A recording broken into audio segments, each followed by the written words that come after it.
Hello everyone. In this video, I'll guide you through the process of creating an API key for Google Maps. Let's get started. To begin, navigate to the APIs and Services section in the left-hand menu and select Enable APIs and Services. Before enabling any API, you'll first need to create a project. Click on Create, provide a name for your project, for example, API Key Project, and specify a location if necessary.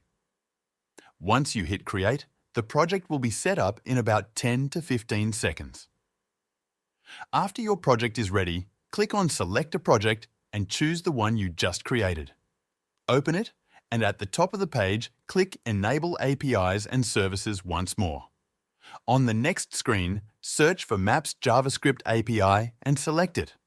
This will bring up the API Details page where you'll need to click Enable to activate it.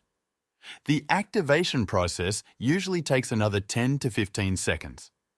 Once the Maps JavaScript API is enabled, you'll see an overview page showing details such as usage statistics from the past 30 days.